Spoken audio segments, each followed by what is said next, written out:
ውድ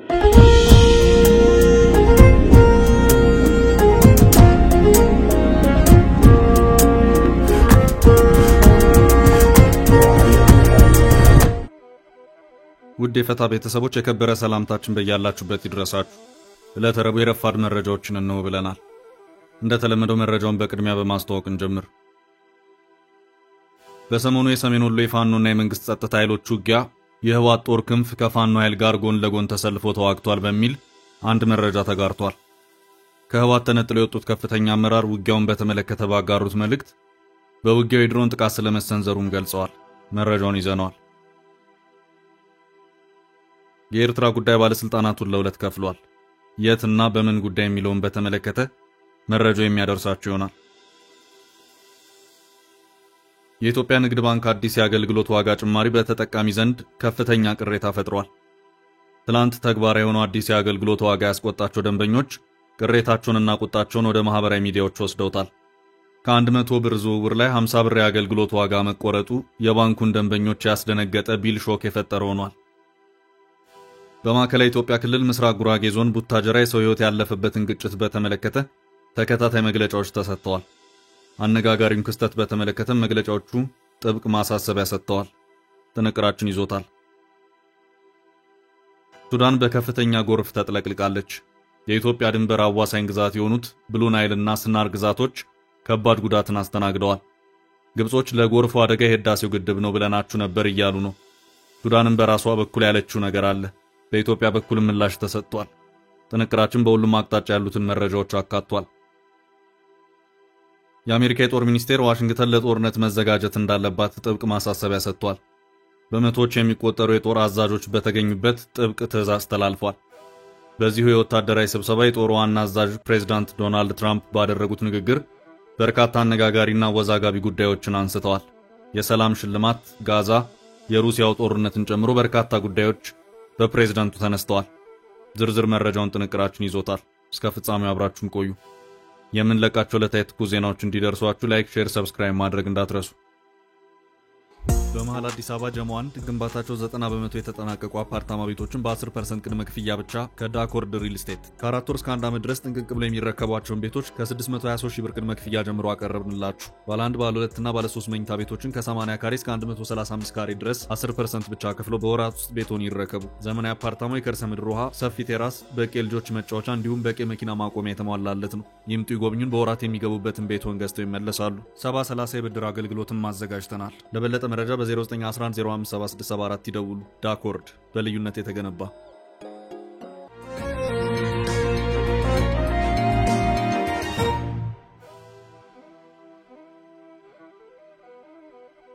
የፋኖና ህወሓት ክንፍ የህብረት ውጊያ። የህወሓት ጦር ክንፍ ከፋኖ ኃይል ጋር ጎን ለጎን ተሰልፎ ውጊያ ከፍቷል በሚል አንድ ክስ ተሰምቷል። ከህወሓት ተነጥለው የወጡት ከፍተኛ አመራር ውጊያውን በተመለከተ ባጋሩት መልእክት በውጊያው የድሮን ጥቃት ተሰንዝሯል ሲሉ አመልክተዋል። የስምረት ፓርቲ አመራር የሆኑት ጣዕመ አረዶም በይፋዊ የትስስር ገጻቸው ባሰፈሩት መልእክታቸው በውጊያው በዋነኝነት የተሳተፈው የህወሓት አርሚ 24 መሆኑን ገልጸዋል። ታጣቂው ከፋኖ ኃይል ጎን ተሰልፎ መዋጋቱንም በይፋዊ ልጥፋቸው ላይ ባሰፈሩት መልእክታቸው ገልጸዋል። ይኸው መረጃ የተጋራው ከሰሞኑ በሰሜን ወሎና ደቡብ ወሎ ከፍተኛ ውጊያዎች መከፈታቸውን ያመለከቱ መረጃዎች በስፋት ከተሰራጩ በኋላ ነው። ከሰሞኑ በፋኖ ታጣቂዎችና በመንግስት የጸጥታ ኃይሎች መካከል ሰፊ ቦታ የሸፈነ ግጭት እየተደረገ መሆኑ መዘገቡ ይታወቃል። ከ3 ቀናት በፊት እሁድ ዕለት እንዲሁ ጠንከር ያሉ ውጊያዎች መካሄዳቸው ተዘግቧል። የሰሜን ወሎ ዞን መቀመጫ በሆነችው የወልዲያ ከተማን ጨምሮ በዙሪያዋ ባሉ የገጠር ከተሞች ውጊያዎች መካሄዳቸው ሲዘገብ ቆይቷል። ከነዚህ ውጊያዎች ጋር በተያያዘም የፋኖ ኃይሎች ከህወሓት ጦር ድጋፍ አግኝተዋል የሚሉ ተከታታይ መረጃዎችም ሲጋሩ የቆዩ ሲሆን በዚህ ጉዳይ ከህወሓት ተነጥለው አዲስ ፓርቲ ካቋቋሙና የህወሓት የቀድሞ ከፍተኛ አመራሮች አንዱ የሆኑት አቶ ጣዕመ አረዶም ባሰፈሩት መልእክታቸው የህወሓት አርሚ 24 ከፋኖ ጋር ወግኖ መዋጋቱን ጠቅሰው ከፍተኛ ጉዳት አስተናግዷል ሲሉ በመልእክታቸው አመልክተዋል። በዚህ ዙሪያ እስካሁን ባለው ሁኔታ በመንግስት በህወሓትም ሆነ በፋኖ ኃይሎች በኩል የተባለ ነገር የለም። በወሎ የሚንቀሳቀሱ የፋኖ ኃይሎች ከዚህ ቀደም በተመሳሳይ ከህወሓት ጋር ጥምረት ፈጥረዋል በሚል መሰል መረጃዎች መጋራታቸው የሚታወስ ነው። በተለይም በወደ ውጊያው ጉዳት ያስተናገደ የፋኖ ታጣቂዎች በመቀሌ አይደር ሆስፒታል እየታከሙ ይገኛሉ የሚሉ መረጃዎች በስፋት ሲያነጋግሩ መቆየታቸው አይዘነጋም። በዚህ ጉዳይ ማጣራት ያደረገው የትግራይ ወጋህታ በዘገባው የአይደር ሆስፒታልን ቃል ያካተተ ሲሆን ሆስፒታሉ የፋኖ ታጣቂዎችን ያከማል መባሉን አስተባብሏል። አሁን ላይ ፋኖ ኃይሎች ከህወሓት ጋር ተጣምረው ውጊያ ከፍተዋል የሚለውን መረጃ ያጋሩት አቶ ጣዕመ አረዶም የስምረት ፓርቲ መስራችና ከፍተኛ አመራር መሆናቸው ይታወቃል። በተመሳሳይ ስምረት ፓርቲ ከፍተኛ አመራር እንዲሁም መስራች ከሆኑ ዋነኛ አመራሮች ውስጥ አንዱና ዋነኛው የሆኑት የቀድሞ የትግራይ ክልል ፕሬዝዳንትና የጠቅላይ ሚኒስትሩ የምስራቅ አፍሪካ ጉዳዮች አማካሪ አቶ ጌታቸው ረዳ በትላንትናው ዕለት በተሰራጨው ቃለ ምልልሳቸው የኤርትራ አመራሮች በትግራይና አማራ ክልሎች ውስጥ ውጥረት ውስጥ እጃቸውን አስገብተዋል ሲሉ መክሰሳቸው አይዘነጋም። አቶ ጌታቸው ረዳ ኤርትራ ከድንበሩ አርቃ በትግራይና በአማራ ክልሎች ለመዋጋት እየተንቀሳቀሰች ነው ሲሉም ከሰዋል። የኤርትራ መንግስት ፍላጎት የህወሓት ሰዎችንና የፋኖ ታጣቂዎችን ተጠቅሞ ኢትዮጵያን ማበጣበጥ ነው ያሉት ጌታቸው በትግራይ ላይ ኃይል መጠቀም እንደማያስፈልግ ለማሳመን ከፌደራል መንግስቱ ጋር መስራት እንደሚቀጥሉ አስረድተዋል።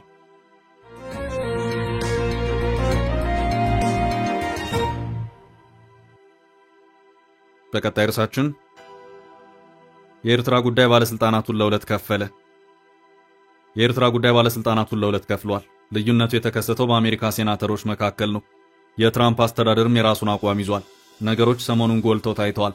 የኤርትራ የውጭ ጉዳይ ሚኒስትር ኦስማን ሳላህ ሰሞኑን ኒውዮርክ መገኘታቸው ደግሞ ነገሩን የበለጠ የተለየ መልክ እንዲይዝ አድርጎታል። ኢሳያስ በስልጣን እያሉ ከኤርትራ ጋር ያለውን ግንኙነት ማሻሻል የማይታሰብ ነው ያሉ ሴናተሮች ወጥረው ይዘዋል። የትራምፕ አስተዳደር ደግሞ እስቲ ነገሩ ይታይ በማለት ግንኙነት የማሻሻል ዳርዳርታ ላይ ነው። ኤርትራ ከአሜሪካ ጋር ያላትን ግንኙነት ለማሻሻል ደፋ ቀና እያለች ትገኛለች።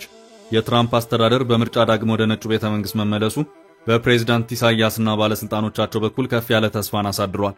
በዚህም በተለይ ከሰሞኑ በኒውዮርክና ዋሽንግተን የታዩ የኤርትራ ባለስልጣናት ከፍ ያለ ዲፕሎማሲ ዘመቻ በርካቶችን አስገርሟል። ለተባበሩት መንግስታት ዓመታዊ ጠቅላላ ጉባኤ ወደ ኒውዮርክ ያመሩት የኤርትራ የውጭ ጉዳይ ሚኒስትር ኦስማን ሳላህ ከጉባኤው ተሳትፏቸው ባለፈ ብዙ ስራ በዝቶባቸው የታየው በሁለትዮሽ ግንኙነቶች ላይ ትኩረት ያደረጉ ውይይቶች ላይ ነው። በዚህም የውጭ ጉዳይ ሚኒስትሩ ከፕሬዝዳንት ትራምፕ የአፍሪካ ጉዳዮች አማካሪ ጋር ከመምከር ባለፈም በርከት ያሉ የዲፕሎማሲ ስራዎችን ሲሰሩም ከርመዋል። የኤርትራን አዲሱን ጥረት ያህል በሌላ አቅጣጫ ደግሞ ኤርትራን በከፍተኛ የቀጠናው አመፀኛ ሀገር አድርገው በመውሰድ የኤርትራ አሜሪካ ግንኙነት ሊሻሻል የሚችለው የፕሬዝዳንት ኢሳያስ መንግስት ሲወገድ ነው ብለው በጽኑ የሚያምኑ የአሜሪካ ሴናተሮችና ባለስልጣናት አሉ። ይህም ኤርትራ ከአሜሪካ ጋር ግንኙነቶቿን እንዳታሻሽል እንቅፋት ሊሆን ይችላል የሚሉ ስጋቶች አሉ። ከዚሁ ጋር በተያያዘም የኤርትራ የአሜሪካ ኮሚኒቲ አባላት አሁን ተስፋቸውን በአንድ ሴናተር ላይ ጥለው የማግባባት ወይም የሎቢ ስራን እየሰሩ ይገኛሉ። ይህ ሴናተር ቴድ ክሩዝ ይባላሉ። የቴክሳስ ሴናተር ናቸው። ሴናተሩ አሜሪካ ከአፍሪካ ሀገራት ጋር ያላትን ግንኙነት የበለጠ እያሻሻለች መሄድ አለባት የሚል ጽኑ እምነት ያላቸው ነው ይታያሉ። ኤርትራውያኑም ሰውየውን የሙጥኝ ብለው አጥብቀው የያዙትም ከዚሁ አቋማቸው ጋር በተያያዘ ነውም ተብሏል። ከሰሞኑ በውጭ ጉዳይ ሚኒስትር ኦስማን ሳላህ የአሜሪካ ዲፕሎማሲያዊ እንቅስቃሴ የተነቃቃው የአሜሪካ ኤርትራ ኮሚኒቲ ሴናተር ቴድ ክሩዝን ያናገረ መሆኑን መረጃዎች እያመላከቱ ነው። በሌላ አቅጣጫ ደግሞ ፕሬዝዳንት ኢሳያስና አገዛዛቸው በኤርትራ ላይ በስልጣን እስካሉ ድረስ አሜሪካ ከኤርትራ ጋር ምንም አይነት የግንኙነት መሻሻል ልታደርግ አይገባም በማለት ጥብቅ አቋምን የያዙ እንደ ሴናተር ዊፕ ዲክ ደብሊን፣ ሴናተር ክሪስ ኩንስ እና ሴናተር አደም ሼፍም አሉ። እነዚህ ሴናተሮች እንደውም ኤርትራ የበለጠ ልትቀጣ ይገባል በማለት ሕግ አርቅቀው ለሴናተሩ የማቅረብ እንቅስቃሴ ውስጥ ያሉም ናቸው። እንደ ኮንግረስማን ብራድ ሼርማን እና አምባሳደር ቲቦር ናጊም የእነዚሁ ሴናተሮች ደጋፊዎች ናቸው። በሌላ አቅጣጫ ደግሞ የትራምፕ አስተዳደር የአሜሪካ ኤርትራ ግንኙነት ቢሻሻል ጥሩ ነው በሚል ቀደም ብሎ ራሳቸው ትራምፕ ለፕሬዝዳንት ኢሳያስ ደብዳቤ ላኩ ሲሆን በሰሞኑ የኤርትራ የውጭ ጉዳይ ሚኒስትር የኒውዮርክ ቆይታም የትራምፕ የአፍሪካ ጉዳዮች አማካሪ እንዲመክሩም ተደርጓል። አሁን ባለው ሁኔታ የኤርትራ ጉዳይ አሜሪካ አመራሮችን ለሁለት ከፍሏል።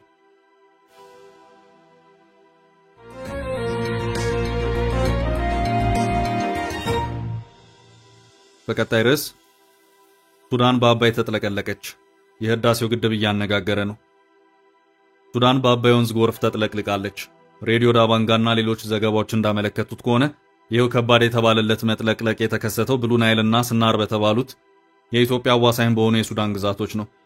ይህው ከፍ ያለ ጎርፍ መጥለቅለቅ ጊዜራና ካርቱም የተባሉ አካባቢዎችን ጭምር ያካተተ መሆኑ የታወቀ ሲሆን መኖሪያ ቤቶችና ሰፋፊ እርሻ ቦታዎችም በዚሁ ከባድ የጎርፍ መጥለቅለቅ ከፍ ያለ ጉዳት ደርሶባቸዋልም ተብሏል። ቀደም ባሉት ጊዜያት ለዚሁ የጎርፍ መጥለቅለቅ በቅርቡ የተመረቀውን የህዳሴውን ግድብ በምክንያትነት በመጥቀስ ክሶች ሲሰሙ የቆዩ ሲሆን በጉዳዩ ዙሪያም በተለይ በግብጽ ሚዲያዎች በኩል በሰፊው የማጋጋል ሁኔታ ታይቶም ነበር። ግብጾች እንደውም ግድቡም ተደርምሶ በሱዳን ላይ ከባድ የሆነ ጉዳትን ሊያደርስ ይችላል በማለትም ሱዳናውያኑን የማሸበር ስራዎችን ሲሰሩ ቆይተዋል።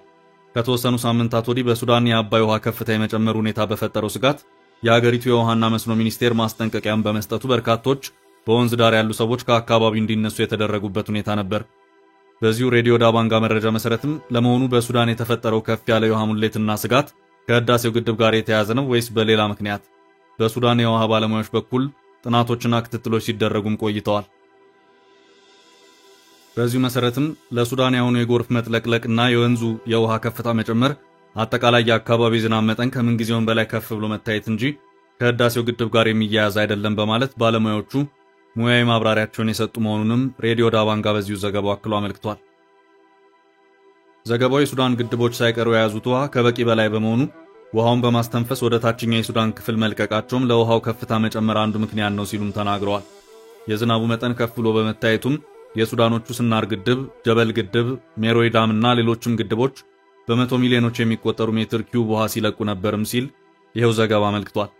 አሁን ለሱዳን በርካታ ግዛቶች የጎርፍ መጥለቅለቆችን ምክንያቶቹ እነዚህ ሁሉ ተደማምረው ነው ተብሏል። በዚሁ ዙሪያ ለሬዲዮ ዳባንጋ ማብራሪያቸውን የሰጡት በሱዳን የግድቦችና መሰረተ ልማት ጉዳዮች አማካሪ የሆኑት ኢንጂነር አቡበከር ሙስጠፋ የሱዳን ያሁኑ በጎርፍ መጥለቅለቅ ከህዳሴው ግድብ ጋር የሚያገናኘው ነገር የለም፣ ከተፈጠረው የአየር ንብረት ለውጥ ጋር በተያያዘ ዘንድሮ በሱዳን የዘነበው የዝናብ መጠን ራሱ እጅግ ከፍተኛ ነው።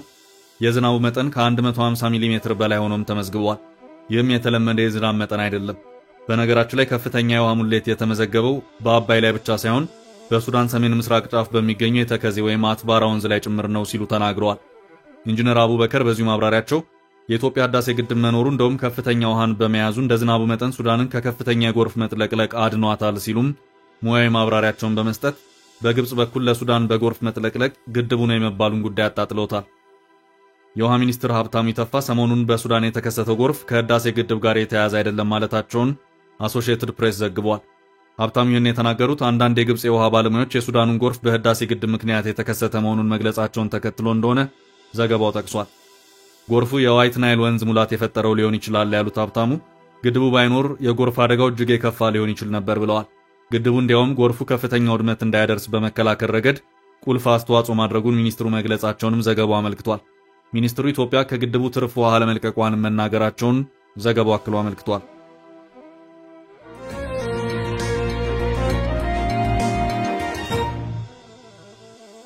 ወደ ቀጣይ ርዕስ ስናልፍ ቅሬታን የፈጠረው አዲስ የንግድ ባንክ የአገልግሎት ክፍያ ከ100 ብር ላይ 50 ብር የአገልግሎት ዋጋ ግራ አጋብቷል። የኢትዮጵያ ንግድ ባንክ አዲስ የአገልግሎት ዋጋ ጭማሪ በተጠቃሚ ዘንድ ከፍተኛ ቅሬታ ፈጥሯል። ትላንት ተግባራዊ የሆነው አዲስ የአገልግሎት ዋጋ ያስቆጣቸው ደንበኞች ቅሬታቸውን በማህበራዊ ሚዲያዎች በመግለጽ ላይ ይገኛሉ።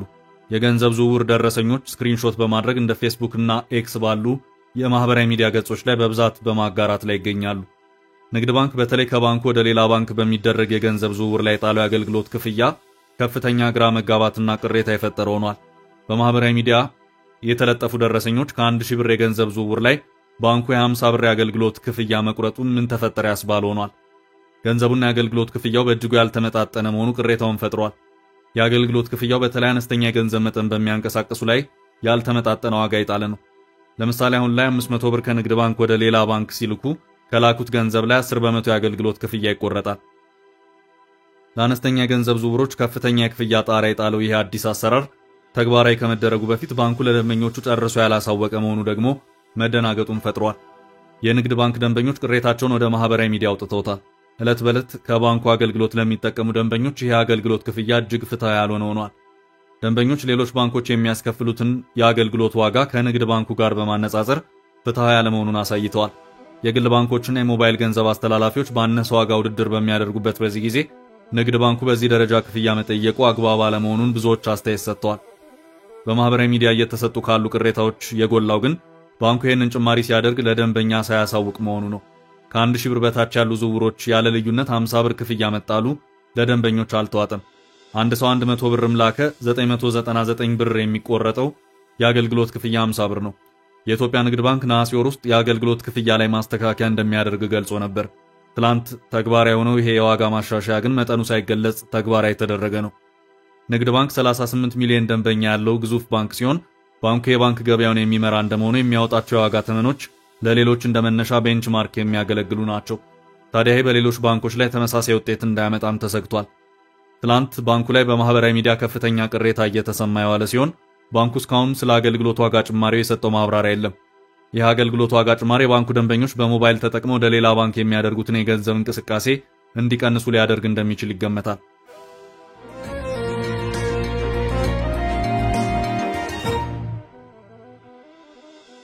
ወደ ቀጣይ ርዕስ አለፍን። በጉራጌው ግጭት ማሳሰቢያ ተሰጠ። በማዕከላዊ ኢትዮጵያ ክልል ምስራቅ ጉራጌ ዞን ቡታጀራ የሰው ሕይወት ያለፈበትን ግጭት በተመለከተ ተከታታይ መግለጫዎች ተሰጥተዋል። አዲስ ጥምረት የፈጠሩት የፖለቲካ ፓርቲዎች ጥምረት እንዲሁም ባልደራስ ፓርቲ ይህንኑ አነጋጋሪ ክስተት በተመለከተ ይፋዊ መግለጫ አውጥተዋል። ትብብር ለኢትዮጵያ አንድነት በሚል ጥምረት የፈጠሩት 5 ፓርቲዎች እሁድ መስከረም 18 ቀን 2018 ዓ.ም በጉራጌ ዞን ቡታጀራ ከተማ በመስቃን ወረዳ በሚኖሩ ሁለት ወንድማማች ህዝቦች ስናኖ ሴራ በተሰኘ አካባቢው ባህላዊ ሴት አከባበርና ባለቤትነት ዙሪያ በተነሳ ብጥብጥ ጉዳቶች እንደተከሰቱ ከአካባቢው ምንጮች ለማወቅ ችለናል ሲሉ በመግለጫቸው አመልክተዋል።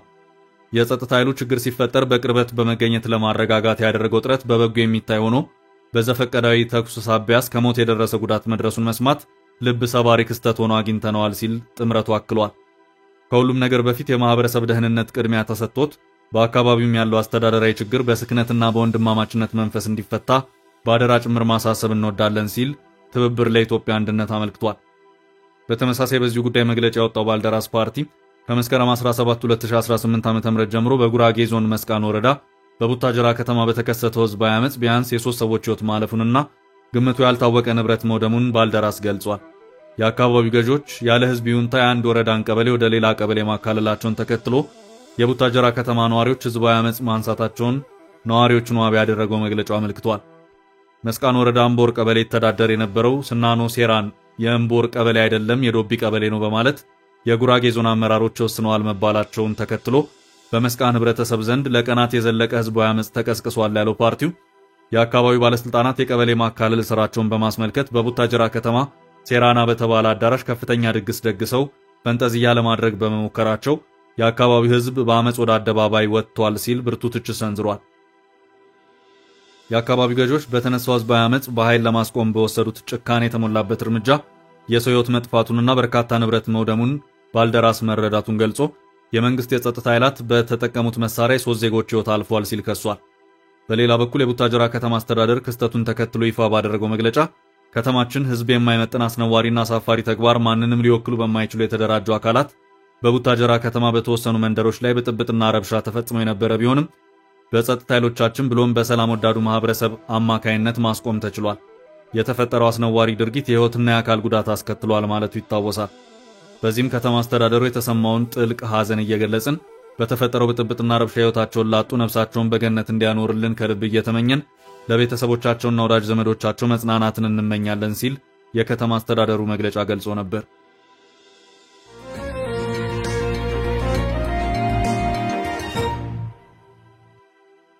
በቀጣይ ርዕሳችን ለጦርነት ተዘጋጁ አሜሪካ። የአሜሪካ የጦር ሚኒስቴር ዋሽንግተን ለጦርነት መዘጋጀት እንዳለባት ጥብቅ ማሳሰቢያ ሰጥቷል። በመቶዎች የሚቆጠሩ የጦር አዛዦች በተገኙበት ጥብቅ ትዕዛዝ ተላልፏል። የአሜሪካው መከላከያ ሚኒስትር ፒት ሃክሴት ለከፍተኛ የጦር ኃላፊዎችና አዛዦች መልእክት አስተላልፈዋል። ዋሽንግተን በአስቸኳይ በጦርነት መንፈስ ውስጥ መግባት እንዳለባት ያስገነዘቡት ሃክሴት የስጋቱ ምንነት ይፋ ለማድረጋቸውን ዘ ኒውዮርክ ታይምስ ዘግቧል። ፔንታጎን በቅርቡ 2 ወሳኝ የፖሊሲ ማሻሻያዎች ማድረጉንም ዘገባው አስታውሷል።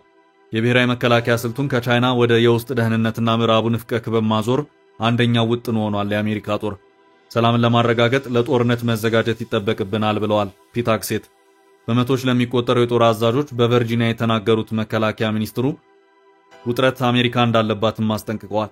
የአሜሪካው ፕሬዝዳንት ዶናልድ ትራምፕ በዚህ ወታደራዊ ስብሰባ በመቶዎች የሚቆጠሩ የጦር ኃይሎች ጀነራሎች ፊት ባደረጉት ንግግር በርካታ ሀገራዊና ዓለም አቀፋዊ ጉዳዮችን አንስተዋል። ከአንድ ሰዓት በላይ በፈጀው ንግግራቸው ፕሬዝዳንቱ ከተለመዱት የፖለቲካ ተቀናቃኞቻቸው ትችት አንስቶ እስከ ዩክሬን ቀውስ ድረስ የተለያዩ ርዕሰ ጉዳዮችን ዳሰዋል። ፕሬዝዳንት ትራምፕ ከዚህ ቀደም በሎስ አንጀለስ፣ ዋሽንግተን ዲሲ፣ ሜምፊስ እና ፖርትላንድ ከተሞች የጦር ኃይሎችን አሰማርተዋል። አሁን ደግሞ በሳን ፍራንሲስኮ፣ ቺካጎ እና ኒውዮርክ ተመሳሳይ እርምጃ እንደሚወስዱ አመላክተዋል። ይህ አካሄድ የአሜሪካ ጦር በሀገር ውስጥ የህግ ማስከበር ሥራ እንዳይሰራ የሚከለክለውን የ1878 ፖሴ ኮሚታተስ አዋጅ ሊጥስ ይችላል በሚል የህግ ጥያቄዎችን እያስነሳ ነው። ትራምፕ ራሳቸውን እንደ ሰላም ፈጣሪ ለማሳየት ሞክረዋል። በግንቦት ወር በህንድና በፓኪስታን መካከል የነበረውን ግጭት በግላቸው እንዳስቆሙ በመጥቀስ ስለዚህ ስራቸው የኖቤል የሰላም ሽልማት እንደሚገባቸው ተናግረዋል። ሽልማቱን ታገኛለህ? በፍጹም ያሉት ፕሬዝዳንቱ ምንም ላልሰራ ሰው ነው የሚሰጡት ሲሉ ቅሬታቸውን ገልጸዋል። ሽልማቱ ለእርሳቸው አለመሰጠቱ ለአሜሪካ ትልቅ ስድብ እንደሚሆንም አክለዋል።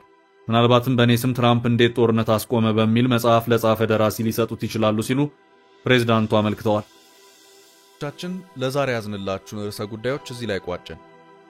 ላይክ፣ ሼር እና ኮሜንት በማድረግ ለቻናላችን ድጋፋችሁን መግለጽ እንዳትዘነጉ እያልን ከሌሎች መረጃዎች ጋር ደግመን እስክንገናኝ ቸር ያሰማን ስንል ተሰናበትን።